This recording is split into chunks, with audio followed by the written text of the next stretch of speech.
JDU के सामने या मेरे सामने स्पष्टीकरण देना चाहिए। हमने तो कहा आम जनता के सामने स्पष्ट कर देना चाहिए कि बात क्या है, मामला क्या है, तथ्य क्या है।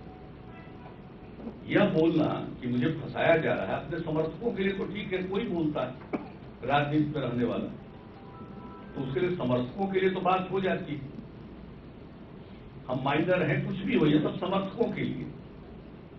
लेकिन आम जनता के लिए तो ये जरूरी था कि एक्सप्लेन कर देना चाहिए। और जब हमसे तेजस्वी जी मिले भी कैबिनेट मीटिंग के बाद अकेले, तो ये सारी बातें हमसे कहा गया कि आप ही बताते क्या एक्सप्लेन करना। हमने कहा कि भाई हम ये प्रॉपर्टी एसेट्स और कंपनी वगैरह के बारे में मेरी कोई जानकारी नहीं, हमारा इन सब चीजों का कोई अनुभव नहीं, इसलिए हम क्या सलाह देंगे। हमारा तो सिर्फ इतना ही कहना है कि जो आरोप है उसके बारे में जो आप कह सकते हैं उसको कहिए और इसका अच्छा असर आम जनमानस पर जाएगा। ये हमने कहा बार बार। अब बार बार कहा जाता था कि भाई अगर कुछ कहेंगे तो एफआईआर में कुछ फ्लॉ है तो उसको लोग दुरुस्त कर लेगा। ऐसी कोई बात नहीं, हम तो कोई टेक्निकल और लीगल बात कर ही नहीं रहे।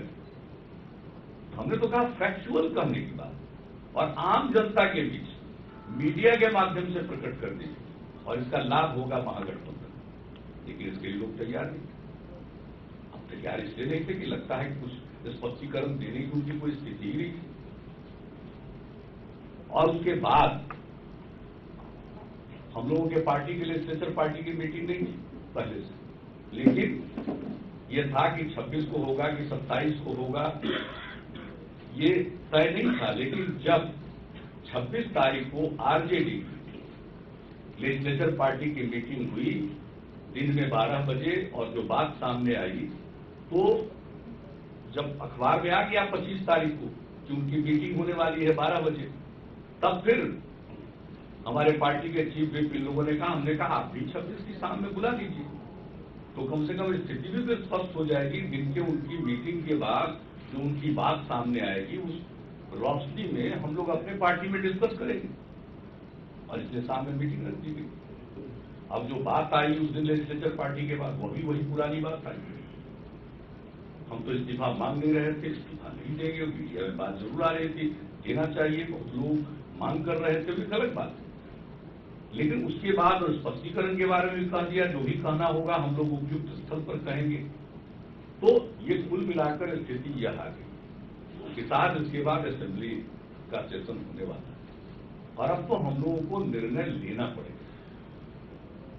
और जो मैंने कहा 11 जुलाई की बैठक में जिसका हमने आपको जिक्र किया, state executive, legislature party, district presidents, हमारे सारे प्रकोष्ठ के अध्यक्ष और जो पिछले चुनाव में जीत नहीं सके लेकिन हमारे उम्मीदवार थे वे भी आमंत्रित। और उस मीटिंग में लोगों ने हमको ऑथोराइज किया, आप जो डिसीजन लीजिएगा हम लोग आपके साथ हैं और आपको निर्णय लेना चाहिए। और लोगों ने जो अपनी बात रखी थी जिसका मैंने जिक्र कर दिया वैसा था, मुझको लोगों ने ऑथोराइज किया हुआ।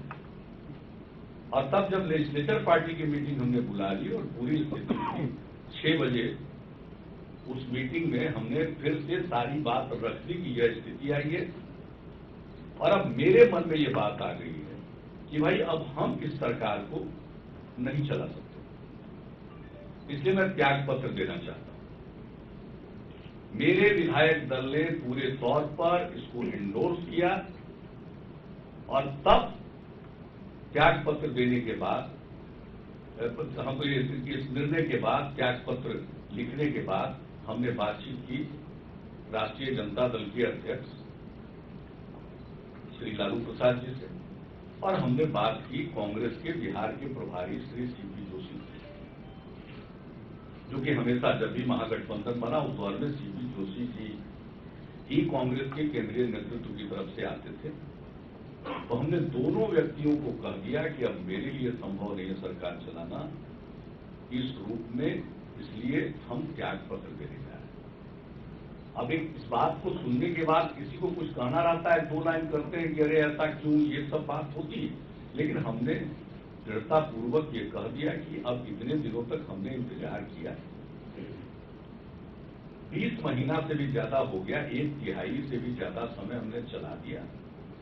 3 दल का महागठबंधन है, अब हमसे संभव नहीं है, इसलिए हम जा रहे हैं त्याग पत्र में। और इसके बाद हम गए महामहिम राज्यपाल महोदय के यहाँ, त्याग पत्र हमने दे दिया और बाहर आकर के हमने अपनी बात आप सब लोगों को कही। और उसके बाद हम लौट करके आए तो बीजेपी के शीर्ष नेतृत्व की तरफ से यह प्रस्ताव आया कि हम लोग पूरे तौर पर आपके साथ हैं और संयुक्त रूप से सरकार बनाइए, हम लोग सरकार में भी शामिल होंगे, सब कुछ हो। ये सारी बातें जब आई शीर्ष स्तर से, तो ये सारी बातें हालांकि होने के बाद तुरंत प्रधानमंत्री महोदय ने ट्वीट भी किया, हमने उत्तर भी दे दिया, लेकिन ये जब बात आई तो हमने अपने लेजिस्लेचर पार्टी में ये बात रख दी। हमारे विधायक दल ने पूरे तौर पर, उन लोगों ने कहा कि आप बताइए, उनके विधायक दल की बैठक है, हम उस पर पहले बात कर लेते हैं। विधायक दल की बैठक में जब इंडोर्स कर दिया लोगों ने, तब हमने वापस कहा और ये कहा कि अगर संयुक्त रूप से काम करना है तो, और उन लोगों का ही प्रस्ताव था कि संयुक्त बैठक भी हो जाए, तो उनकी भी बैठक थी, वो बैठक उनकी समाप्त हो चुकी। तो यहां आने में उन लोगों को घंटा भर से भी ज्यादा लगा, क्योंकि उन्होंने अपनी बैठक समाप्त कर दी। तो फिर सब लोगों को बुलाया और यहां पर संयुक्त बैठक हुई और यह निर्णय हुआ, नेता निर्वाचित हुए, मीटिंग बाजाप्ता फॉर्मल हुई और उसके बाद ये तय हुआ कि हम लोग चलकर महामहिम राज्यपाल महोदय के यहाँ जाकर सरकार बनाने का दावा करें। उस दिन महामहिम राज्यपाल महोदय की तबीयत कुछ खराब हो गई थी, वो IGIMS में गए हुए थे, तो जब तक वो IGIMS में लौटते नहीं तब तक तो उनसे मिल नहीं सकते थे। जब वो लौटे उसके कुछ ही समय के बाद हम सब लोग गए, मिले, उनके सामने रखा, उन्होंने दावे को स्वीकार करते हुए सरकार बनाने का निमंत्रण दिया और ये हुआ, तय हुआ कि कल सुबह 10 बजे सरकार का शपथ ग्रहण होगा। वो हुआ और उन्होंने 2 दिन का समय दिया विश्वास मत हासिल करने के लिए। 48 घंटे का समय 2 दिन का मिला, 1 दिन के अंदर हम लोगों ने विश्वास मत हासिल किया और तब मंत्रिमंडल का विस्तार हुआ। तो ये है पूरी कहानी। बहुत लोगों को लगता है ये बहुत सेटल्ड था, सब कुछ तय था।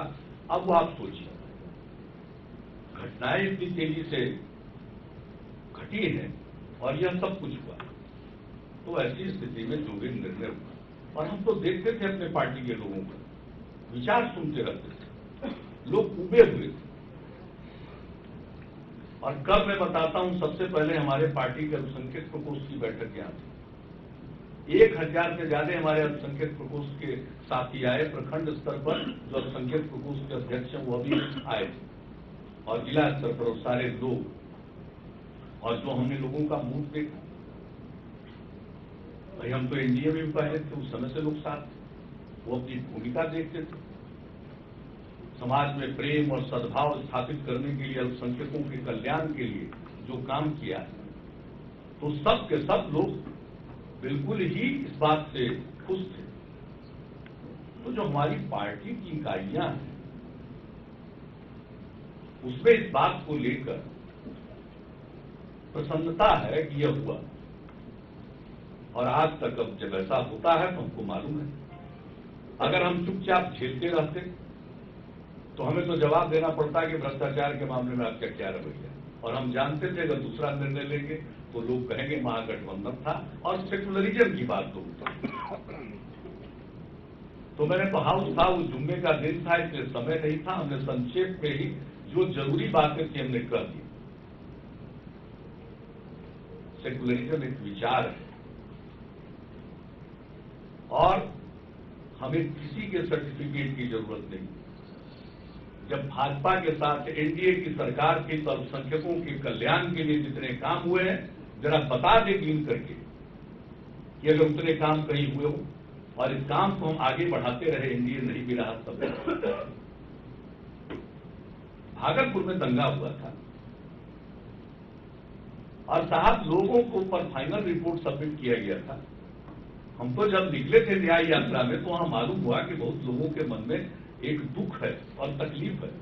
इसलिए सरकार बनी और सरकार बनने के बाद हमने भागलपुर के दंगे की जांच फिर से करवाई और वो दूसरे कारणों से, जो पहले जो जांच आयोग बना हुआ था उसका जो टर्म्स ऑफ रेफरेंस था उससे अलग इसका टर्म्स ऑफ रेफरेंस था। और इसके अलावे हमने सीआईडी को, विभाग को कहा था, सीआईडी को, कि आप देखिए कि जितने मामले हुए हैं जिसमें फाइनल रिपोर्ट हुआ है क्या कुछ है। वहां से रिपोर्ट आई 29 ऐसे केसेज हैं जिसमें प्रमाण और साक्ष्य रहते हुए भी चार्जशीट के बजाय फाइनल रिपोर्ट सबमिट कर दिया गया और उन लोगों ने इजाजत लेकर फिर से केस को रीओपन किया है, इन्वेस्टिगेशन किया और उसके बाद चार्जशीट दायर हुआ, लोगों को सजा। उसके आगे न्यायिक प्रक्रिया है, वो अपनी जगह पर है। लेकिन आप समझ लीजिए, और उन लोगों को उस स्तर पर जो जांच आयोग गठित हुआ उनके रिकमेंडेशन पर उस स्तर का मुआवजा दिलवाया गया जो 84 में जो दंगा हुआ था सिख विरोधी, उस स्तर का मुआवजा यहां दिलवाया गया। और इसके अलावे जो पीड़ित परिवार है जिसके पास कोई नहीं बचा था, वैसे परिवारों को राज्य सरकार ने 2500 रुपया ताज जिंदगी का पेंशन दिया है, मुआवजा प्रति महीने का, और वो बढ़कर के 13 में 5000 रुपया प्रति महीने का हुआ। वहां से शुरू करिए।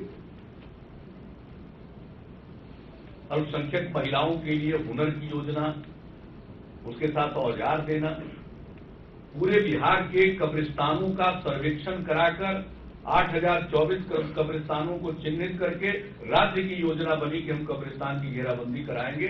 पहले तो जो कब्रिस्तान की घेराबंदी की स्कीम थी वो महज मामूली थी और उसमें कुछ हो नहीं पाता था। हमने नई स्कीम, राज्य की स्कीम बनाकर और कब्रिस्तानों की घेराबंदी प्रारंभ कराई और डीएम और एसपी को इसकी जिम्मेवारी दी कि आप तय करिएगा प्राथमिकता, किस कब्रिस्तान की घेराबंदी कब करानी है और कितना खर्च होगा, उसकी कोई सीमा नहीं रखी गई। जितना बड़ा कब्रिस्तान होगा, जिस तरह का इलाका होगा, उस प्रकार की घेराबंदी होगी और वो काम चल रहा है। और किसी भी प्रकार का सामुदायिक सद्भाव पर कोई बाधा आएगी तो हम लोगों ने अपने राज्य सरकार में जिम्मेवारी दी कि ये डीएम और एसपी की ज्वाइंट रिस्पॉन्सिबिलिटी है कि सद्भाव का वातावरण कायम रखे। यह सब काम किया।